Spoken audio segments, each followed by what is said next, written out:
जय हिंद दोस्तों। आज हम लोग एक बार फिर से अंतर्राष्ट्रीय संस्थाओं को पढ़ेंगे। पिछले वीडियो में हमने संयुक्त राष्ट्र महासभा, रक्षा समिति इत्यादि के बारे में पढ़ लिया था। आज हम लोग अन्य के बारे में अध्ययन करते हैं। पहली संस्था है यूनिसेफ। यूनिसेफ किसके अंतर्गत काम करती है? तो संयुक्त राष्ट्र बाल कोष, जिसे यूनिसेफ कहा जाता है, मूल रूप से संयुक्त राष्ट्र अंतर्राष्ट्रीय बाल आपातकालीन कोष के रूप में जाना जाता है। वर्ष 1946 में संयुक्त राष्ट्र महासभा द्वारा इसे बनाया गया था। इसकी स्थापना दूसरे विश्व युद्ध में जो तबाह हुए देश थे उनके बच्चे और महिलाओं को आपातकालीन भोजन और स्वास्थ्य सेवा प्रदान करने के लिए बनाया गया था। आगे आइए देखते हैं। तो वर्ष 1950 में यूनिसेफ के अधिदेश को विकासशील देशों में बच्चों एवं महिलाओं की दीर्घकालीन आवश्यकताओं को पूरा करने के लिए कर दिया गया। वर्ष 1953 में यह संयुक्त प्रणाली का एक अस्थायी हिस्सा बन गया और संगठन के नाम से अंतर्राष्ट्रीय एवं आपातकाल शब्द हट गया। हालांकि इसके मूल संक्षिप्त नाम यूनिसेफ को बनाकर रखा गया है। कार्यकारी बोर्ड की बात करें तो इसमें 36 सदस्यीय बोर्ड होता है जो नीतियों का निर्माण करता है, कार्यक्रमों को मंजूरी देता है एवं प्रशासनिक तथा वित्तीय परियोजनाओं की देखरेख करता है। इसके जो सदस्य होते हैं वे सरकारी प्रतिनिधि होते हैं जो आमतौर पर 3 वर्ष के लिए संयुक्त राष्ट्र आर्थिक एवं सामाजिक परिषद के द्वारा चुने जाते हैं। यूनिसेफ सरकारों तथा निजी दानकर्ताओं के योगदान पर निर्भर करता है। यूनिसेफ की आपूर्ति प्रभाग कोपेनहेगन यानी कि डेनमार्क में स्थित है। उसके बाद है संयुक्त राष्ट्र विकास कार्यक्रम यूएनडीपी। संयुक्त राष्ट्र विकास कार्यक्रम संयुक्त राष्ट्र का वैश्विक विकास नेटवर्क है जिसकी स्थापना 1965 में संयुक्त राष्ट्र महासभा द्वारा की गई थी। यह अल्प विकसित देशों को सहायता प्रदान करने पर जोर देने के साथ ही विकासशील देशों के लिए विशेषज्ञों की सलाह, प्रशिक्षण एवं अन्य सुविधाएं उपलब्ध करवाता है। यूएनडीपी कार्यकारी बोर्ड संपूर्ण विश्व के 36 देशों के प्रतिनिधियों से मिलकर के बनता है, जिसमें प्रत्येक 3 वर्ष बाद बारी बारी से अलग अलग देशों के प्रतिनिधि अपनी सेवाएं देते हैं। यानी इसमें एक बार में 36 देश शामिल हो सकते हैं। सबका कार्यकाल 3 वर्ष होता है और 3 वर्ष के बाद में बदल दिया जाता है। यह पूर्णतः सदस्य देशों के स्वैच्छिक योगदान द्वारा वित्त पोषित होता है। यानी जो देश इसके सदस्य हैं वे इसको प्रतिवर्ष अनुदान देते हैं जिससे इसका खर्चा चलता है। यूएनडीपी संयुक्त राष्ट्र सतत विकास समूह का मुख्य केंद्र है। यह एक ऐसा नेटवर्क है जो 165 देशों में फैला हुआ है तथा सतत विकास के लिए वर्ष 2030 एजेंडा को आगे बढ़ाने हेतु काम कर रहे संयुक्त राष्ट्र के 40 कोषों, कार्यक्रमों और विशेष एजेंसियों एवं अन्य निकायों को एकजुट करता है। अगला है संयुक्त राष्ट्र पर्यावरण कार्यक्रम यूनाइटेड नेशन एनवायरमेंटल प्रोग्राम। संयुक्त राष्ट्र पर्यावरण कार्यक्रम एक वैश्विक पर्यावरण प्राधिकरण है जो वैश्विक पर्यावरण एजेंडा तैयार करता है। संयुक्त राष्ट्र प्रणाली के अंदर सतत विकास के जो पर्यावरणीय आयाम हैं उनको बढ़ावा देता है। इसकी स्थापना संयुक्त राष्ट्र महासभा ने की थी जून 1972 में। कब किया था? तो जब संयुक्त राष्ट्र के मानव पर्यावरण सम्मेलन का आयोजन किया गया था स्टॉकहोम में, वहीं पर इसकी स्थापना की गई थी। यूएनईपी एवं विश्व मौसम विज्ञान संगठन ने नवीनतम विज्ञान पर आधारित जलवायु परिवर्तन का आकलन करने के लिए 1988 में जलवायु परिवर्तन पर अंतर सरकारी panel inter governmental panel on climate change IPCC की स्थापना की थी। क्वेश्चन यहाँ से आता रहता है कि आईपीसीसी की स्थापना किसने की? तो यूएनईपी और विश्व मौसम विज्ञान संगठन ने मिलकर के 1988 में इसकी स्थापना की।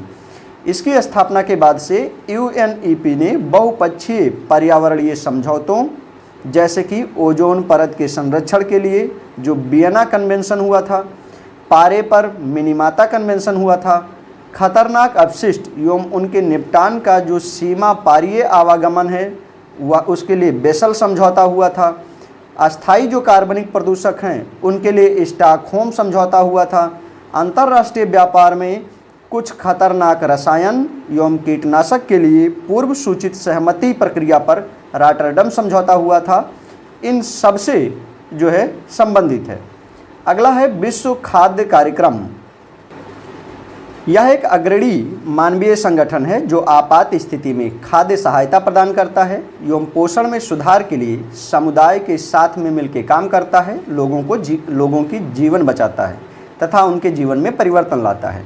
विश्व खाद्य कार्यक्रम की स्थापना 1963 में हुई थी। खाद्य एवं कृषि संगठन तथा संयुक्त राष्ट्र महासभा के द्वारा की गई थी। अगला है खाद्य एवं कृषि संगठन। वर्ष 1945 में खाद्य एवं कृषि संगठन का गठन किया गया क्यूबेक सिटी, कनाडा में, जहां पर संयुक्त राष्ट्र का पहला सत्र आयोजित किया गया था। जो FAO है वह संयुक्त राष्ट्र की एक विशेष एजेंसी है जो भूखमरी को समाप्त करने के लिए अंतर्राष्ट्रीय प्रयासों का नेतृत्व करती है। FAO ज्ञान एवं सूचना का एक स्रोत भी है। यह विकासशील देशों में भूखमरी को कम करने और विकास को बढ़ावा देने का कार्य करता है। अगला है कृषि विकास के लिए अंतर्राष्ट्रीय कोष IFAD, international fund for agricultural development की स्थापना कब हुई? तो संयुक्त राष्ट्र महासभा के प्रस्ताव से हुई थी 1977 में। यह एक अंतर्राष्ट्रीय वित्तीय संस्था है। यह वर्ष 1974 के विश्व खाद्य सम्मेलन के रिजल्ट के रूप में इसे स्थापित किया गया था। यानी कि 1974 में विश्व खाद्य सम्मेलन का आयोजन हुआ था और उसी में ये निर्णय लिया गया कि कृषि के विकास के लिए एक अंतर्राष्ट्रीय कोष बनाया जाए और तब जाकर के संयुक्त राष्ट्र महासभा ने 1977 में इसकी स्थापना की थी। अगला है अंतर्राष्ट्रीय श्रम संगठन ILO, इंटरनेशनल लेबर ऑर्गेनाइजेशन। संयुक्त राष्ट्र की एक एजेंसी है जिसका अधिदेश अंतर्राष्ट्रीय श्रम मानकों को निर्धारित कर सामाजिक न्याय तथा सभ्य कार्यों को बढ़ावा देना है। यानी कि यह मुख्यतः लेबर वर्ग के लिए, मजदूर वर्ग के लिए काम करता है। यह अंतर्राष्ट्रीय श्रम मानकों का निर्धारण करता है, कार्यस्थल पर अधिकार को बढ़ावा देता है। यह सभ्य रोजगार के अवसर देना, सामाजिक सुरक्षा को बढ़ावा देने के साथ ही कार्य से संबंधित मुद्दों पर, सामाजिक सुरक्षा बढ़ाने के साथ ही कार्य से संबंधित मुद्दों पर सुदृढ़ संवाद को प्रोत्साहित करता है। यह संयुक्त राष्ट्र की एकमात्र त्रिपक्षीय संस्था है जिसकी स्थापना 1919 में की गई थी, वर्साई के संधि के द्वारा की गई थी। उद्योगों के में कार्य के घंटे तय करना, बेरोजगारी, मातृत्व सुरक्षा, महिलाओं के लिए रात में अवकाश, न्यूनतम आयु और उद्योगों में युवा व्यक्तियों के लिए रात में कार्य करने से संबंधित 9 अंतर्राष्ट्रीय संधियों पर हस्ताक्षर किए गए। जो 9 अंतर्राष्ट्रीय श्रम सम्मेलन हुए उनमें 10 सिफारिशों को 2 वर्ष से कम समय में अपनाया गया था। संयुक्त राष्ट्र समझौते पर हस्ताक्षर किए जाने से वर्ष 1946 में ILO संयुक्त राष्ट्र की प्रथम विशिष्ट एजेंसी बन गई है। श्रमिकों को सभ्य कार्य एवं न्याय हेतु कार्य करने के लिए संगठन को बढ़ावा देने के लिए 1969 में INO को 50वीं वर्षगांठ पर नोबेल पुरस्कार दिया गया था शांति के क्षेत्र में, यानी नोबेल शांति पुरस्कार दिया गया था। अगला है अंतर्राष्ट्रीय मुद्रा कोष। द्वितीय विश्व युद्ध की समाप्ति के पश्चात ब्रेटन वुड्स, न्यू हैम्पशायर, संयुक्त राज्य अमेरिका में संयुक्त राष्ट्र मौद्रिक एवं वित्तीय सम्मेलन का आयोजन हुआ था जिसे ब्रेटन वुड्स सम्मेलन कहा जाता है, जो 1944 में अमेरिका के न्यू हैम्पशायर में आयोजित किया गया। इसके परिणाम स्वरूप 1945 में अंतर्राष्ट्रीय मुद्रा कोष की स्थापना की गई। विश्व बैंक, संयुक्त राष्ट्र मौद्रिक एवं वित्तीय सम्मेलन जिसे ब्रेटन वुड्स सम्मेलन कहा जाता है, अमेरिका के न्यू हैम्पशायर में आयोजित किया गया था। दूसरे विश्व युद्ध की समाप्ति के पश्चात अंतर्राष्ट्रीय मौद्रिक एवं वित्तीय व्यवस्था को विनियमित करने के लिए आयोजित किया गया था। इसके परिणाम स्वरूप संयुक्त राष्ट्र मौद्रिक एवं वित्तीय सम्मेलन का जो आयोजन किया गया 1945 में अंतर्राष्ट्रीय पुनर्निर्माण एवं विकास बैंक, जिसे IBRD कहा जाएगा, international bank for reconstruction and development की नींव रखी गई।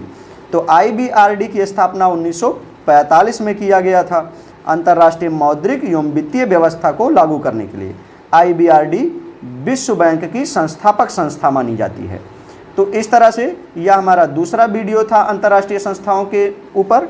अब अगला वीडियो जो हमारा आएगा तो उसमें अंतर्राष्ट्रीय संस्थाओं के ऊपर एक निष्कर्ष लेकर के ब्रिक्स हैं, सार्क हैं, एपेक है, OIC है, इनके ऊपर एक वीडियो बनेगा और फिर हम लोग इस पे चर्चा करेंगे कि आखिर भारत को जो संयुक्त राष्ट्र की स्थायी सदस्यता है उसे क्यों नहीं दी जा रही है और भारत कैसे क्या करे तो उसको पा सकता है।